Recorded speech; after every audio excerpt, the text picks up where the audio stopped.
So hi and welcome to this NPTEL course titled The Novel and Change, where we'll continue studying Arkin Narayan's novel, The Guide. So in this section, we will focus on the narrative method in the guide, how the first person and third person methods, how they are woven across each other, they map onto each other, and how they seem to offer different functions, which are contrasted but also connected in some ways. So the contrasting as well as the connective qualities of both narrative methods. Obviously, they have some psychological implications. For instance, the first person narrator in Raju, for instance, who talks about himself and his growing up, his entire Bildungsroman, that is entirely designed to attract sympathy. We talked about this in the last class as well. Whereas the third person narration, with which the novel ends, most importantly, most famously, seems to take a more indifferent, a more journalistic stance in terms of just reporting of what is going on, rather than emotionally engaging with it. So this should be on your screen. So far from being a simple account of the way in which the Picaro becomes a pilgrim, which is in a nutshell the story, the Picaro becoming a pilgrim, though one can argue that this progression is inherent in the juxtaposition of the two narratives, the guide employs a complex contrapuntal structure. So there's a contrasting quality of the two narrative methods, which are sometimes in tension with each other, but they're also supplementing each other in different structural and functional ways. The movement between the story of how Raju becomes the putative sadhu in the present and his account of his past, which centers on his activities as a tourist guide and his affair with Rosie, a married temple dancer from Madras, involves a dialectical interplay between the two modes of narration as well as the two actions, because there are the two interesting actions as well. So in one story, there's this growth story of Raju, where he makes a transition from being a railway guide to a tourist guide. Then he has an affair with a married woman, and subsequently he becomes a manager as she travels up and down with an entourage to perform dance shows across India. The first person narrative clearly enlists sympathy for a character. So we talked about this already, how the sympathetic quality is there in a first person narration, whereas the third person narration is something which really withholds judgment as such. And we talked about the braided time scheme as well. So I'm just recapping a little bit, just so we can move on to the next bit, which is to see how these two narrative functions serve not just dialectical stories, plots, and stuff, but also they offer some psychological situations with which these stories can be, different stories woven together, can be studied in tandem with each other. Now, if we come to this point, this is page 108, which is the point that I wanted to sort of lead up to using the other examples from earlier.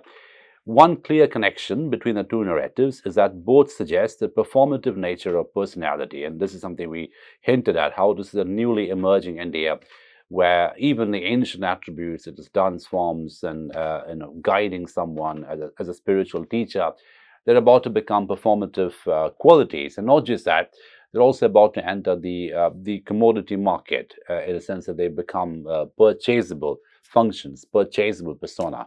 Right, so the purchasability quality, the buyability quality, the buyability quotient of these identities are very important for us to underline.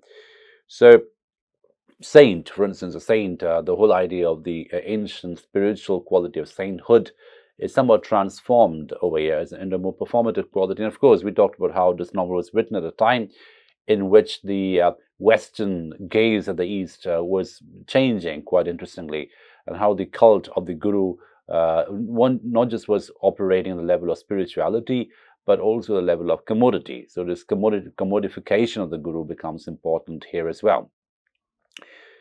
So as William Walsh puts it, there's an unbroken connection between Raju, the guide who lived for others, whose character and activity were a reflection of otherness, and Raju, ex-jailbird, ex-lover of Rosie, the dancer, the prophet surrounded by devout villagers waiting for a message or a miracle. In each case, he's a projection of what people need.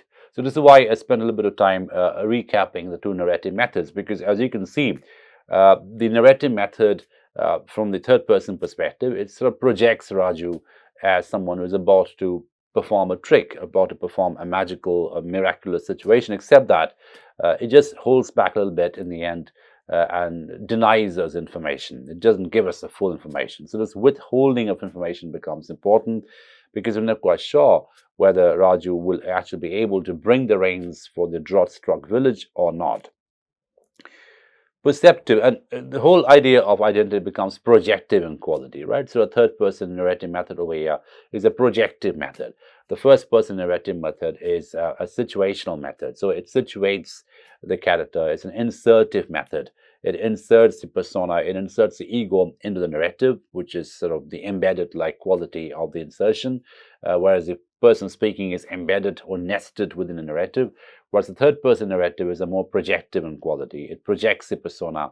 It also makes it more performative in that way. So we can see how the different psychological narrative functions are at tandem with each other, sometimes supplementing each other, sometimes in conflict with each other. Perceptive though this is, it only partly explains the complex interrelationships between the two narratives that make up the guide.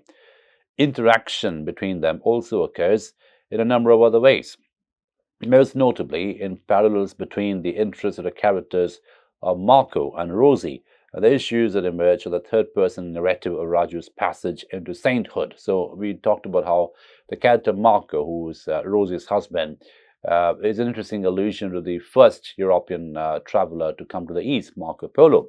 And again, his gaze is very Western, is very, very reifying, is all about measurement and metrics and documenting. So there's a degree of deadness about the gaze. And we'll talk about, in a while, we'll talk about how Marco seems to be only interested in dead things, dead stones, dead particles. There's a degree of fossilization in the knowledge network that Marco is trying to create, right? So everything should be dead and documented.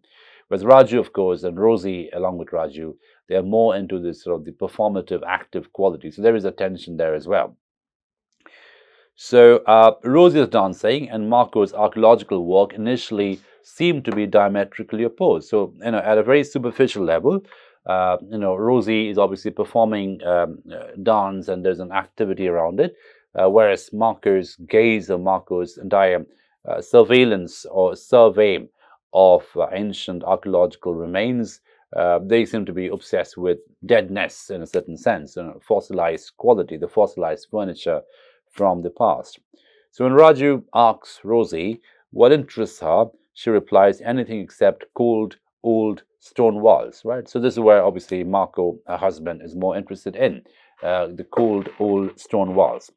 And both her sexuality and her ambition to be a professional classical dancer in contemporary South India seems to be at odds with Marco's absorption in what Raju sees as a sterile past. So this is what I mean when I say there's a degree of fossilization that takes place in Marco's focal vision, because everything about the past that he's interested in is essentially dead, is essentially fossilized, essentially sterile in quality. And if you contrast that with Rosie's projective imagination, where she's trying to perform her body, her art, her craft, is all very life-oriented towards life, whereas Marco is more oriented towards death. So there is that sense of temporality as well, the temporal difference. So dead and decaying things seem to unloosen his tongue and fire his imagination, rather than things that lived and moved and swung the limbs. So obviously dance will not attract Marco at all. So things which moved and breathed and swung the limbs were no interest to him. So they come across as an ill-matched couple who represent a contrast between stasis and kinesis. So Marco is more about stasis, is about that unmoving, immutable past. Hence the word fossilized is important for him, whereas Rosie is more about kinesis, is about performance and movement and life and the whole idea of activity. A dead past and a living present. Raju's narration tips the balance firmly in favor of the latter. Right? So Raju obviously associates himself with Rosie. Despite his familiarity with the ancient cave paintings that Marco was examining, he is dismissive of the mythic past, seeing it as ossifized and irrelevant to contemporary living. So there is this decoupling that he does between the ossifized, fossilized past and the living experiential now, and that difference is important because obviously the living experiential now is performed by Rosie through her dances. And this is a quote that which tells us something about Raju's mind. I was bored with his ruin collecting activities. The wall painting represented episodes from the epics and mythology, and all kinds of patterns and motifs with men, women, and kings and animals in a curious perspective and proportion of their own, and ancient like the rocks. I had seen hundreds like them, and I saw no point in seeing more. I had no taste for them, just as he had no taste for other things. So there is that sense of taste, sense of curiosity, which is coming into being. And of course, Marco's taste, Marco's gaze is entirely directed towards the past, directed towards dead things, dead matter, which Raju finds absolutely uninteresting. And also, the set of repetitive quality over here is interesting because Raju is, of course, a tourist guide, and he's seen these things many times over. So these things cease to surprise or even attract him. So in contrast, his fascination for Rosie not only leads him into his affair with her, but also into his becoming the agent who secures her rise to fame as a dancer. So as I mentioned, the profession of an agent, for instance, was unthinkable in India 20, 30 years ago, right? But here we have a newly emerging India, newly liberal economy, which is opening up all kinds of professional possibilities. So to become an agent or performer is also a very lucrative profession to have. So there is that's what Raju ends up becoming, until of course he starts stealing money from Rosie, and then of course he gets caught for forging a signature, and then of course that is his descent into nothingness. And paradoxically, that also elevates them, if it really does, towards sainthood. So dance may seem to be a secondary concern of the novel, functioning mainly as a medium for developing Rosie's character, but it is a significant subject in its own right, and the details of Rose's training as a career as a dancer afford Narayan with an opportunity to draw on his lifelong interest in Indian classical music, especially the Carnatic tradition of South India. So there is this ancient tradition of Carnatic music. And of course, Rosie is a performer in dance. So that ancientness is brought in. But also what that allows Narayan to do is connect it to the newly moving India in terms of the futuristic quality of these art forms. So Rosie's success as a practitioner of Bharatanatyam, generally considered to be the oldest and most traditional of all the 6 major forms of Indian classical dance, and still widely performed in Tamil Nadu. And so she trains herself to be proficient in this ancient art.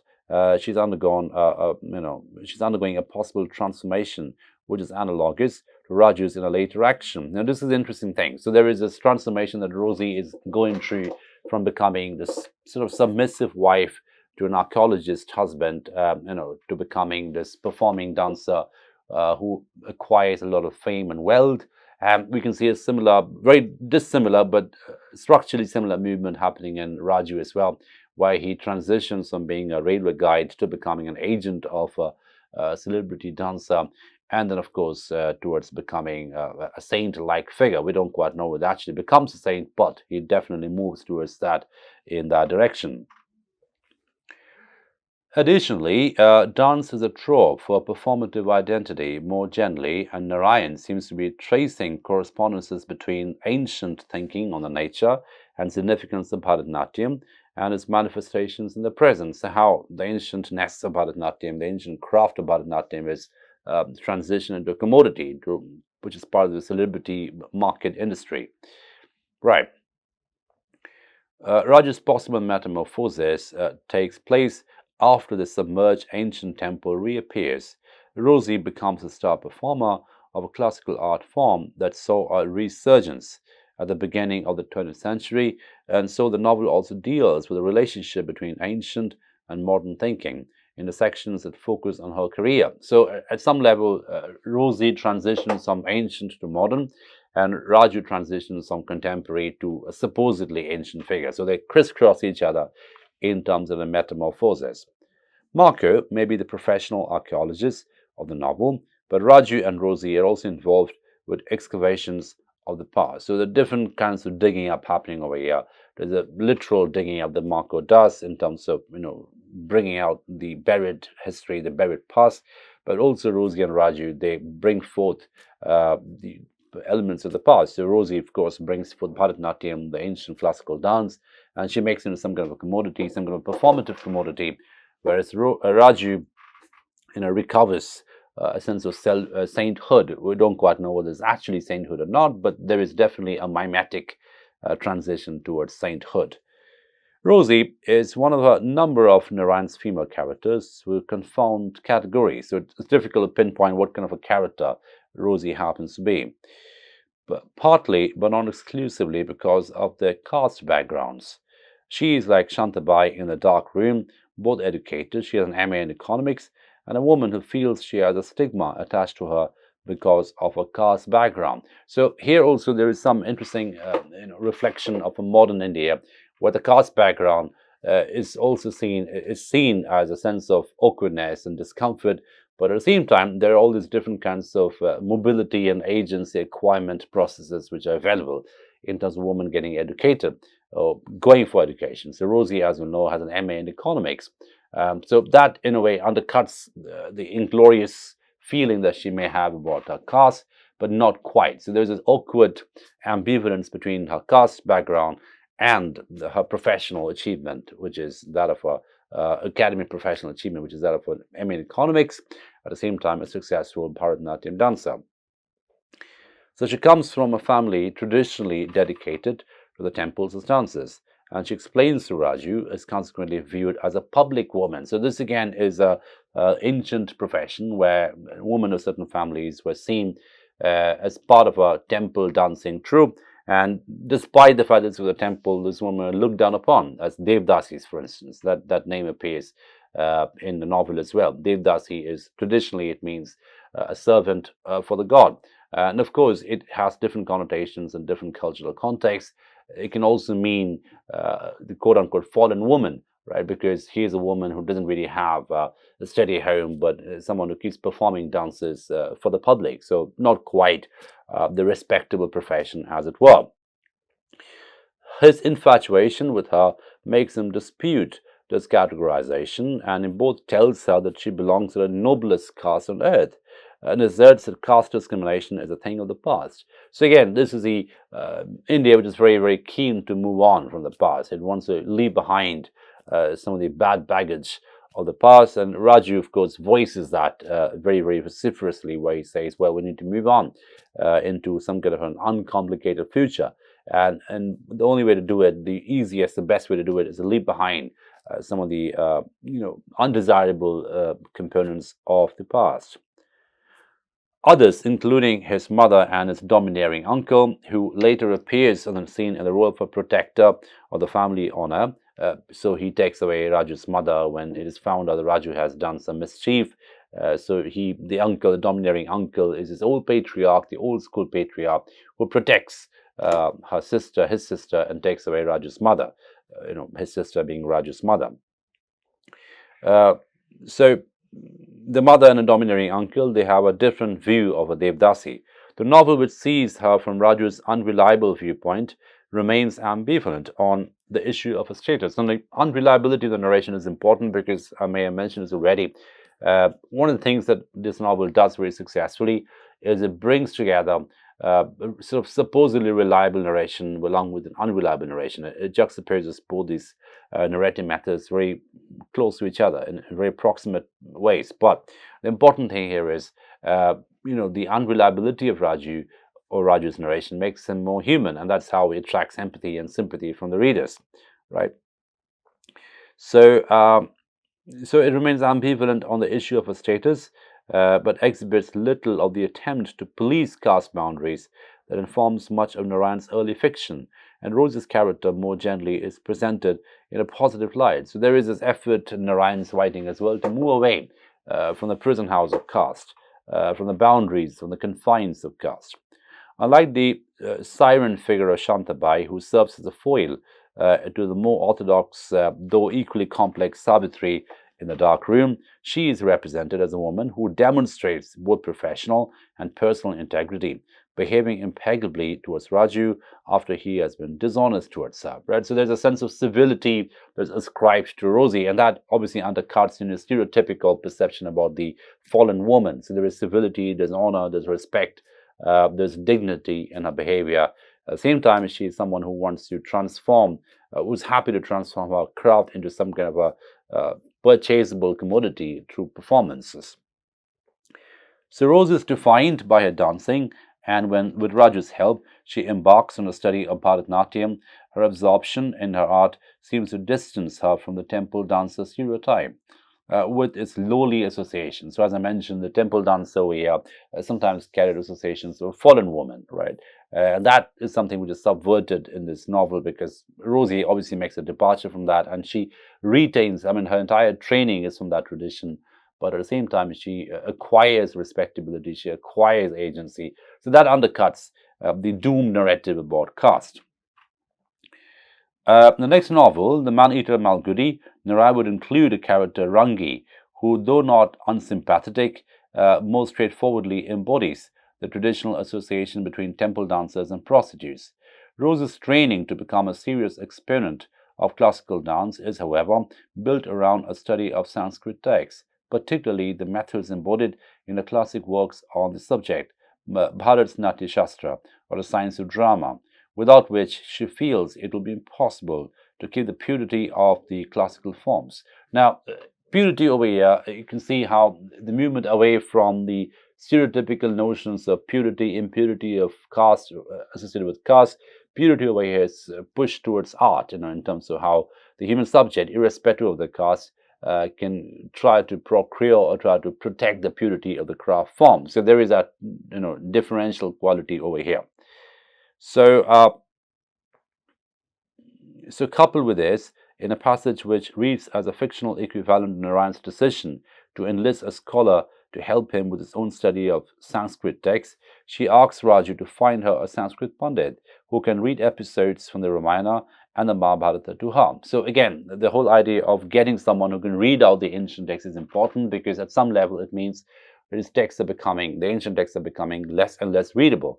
And its readability depends on a very selected few people who are still trained in the classical tradition. So we see over here is some kind of a shift in knowledge narrative, a shift in the epistemic pattern where no longer are those ancient texts studied anymore, but is a move towards a more performative iteration of identity and textuality. So Narayan's study of ancient texts led to retellings of the epics and other mythic tales and fictional works in which they are transformed in contemporary situations. So Rosie's study of the Natya Shastra may suggest an attempt to learn the conventions of an ancient form of dance, which is simply copied in a mimetic way, would preclude creative reinterpretation. So the very fact that Rosie wants to read Natya Shastra and interpret it in her own light is obviously an act of agency, an act of having acquired agency, right? So that becomes an important point over here as well. The fact that women have the mobility, the agency, the epistemic agency to read any book of the choice, that also obviously portrays or is reflective of a very, very contemporary modern India, where things are opening up for everyone, despite the backgrounds. In fact, though she returned to classic writing on the subject as a source from which she can pick up so many ideas for new compositions, and this is very much in keeping with the spirit of Bharat's treatise, right? So the whole idea of newness becomes important, where even the ancient texts offer new interpretations. And then again, in a very textual way, this is the really interesting interplay between ancientness and newness, which you find coming again and again in Narayan's novel, both in terms of the social ways, economic ways, the political ways, the cultural ways, but also the textual ways, how the ancient texts of wisdom and storytelling in India are now reinterpreted by women, men from all kinds of backgrounds. And that those reinterpretations are pushed forward in time. So that becomes a new way to design and push forward a certain kind of memory, right? So not just a pure hygienic memory catering to certain caste positions, but also a more liberal, more opened up, more carnivalesque, if you will, cartography of memory, a map of memory, through which new interpretations can be done, new interpretations can be offered. So we'll stop at this point today and we'll continue with these readings in the subsequent sessions. Thank you for your attention.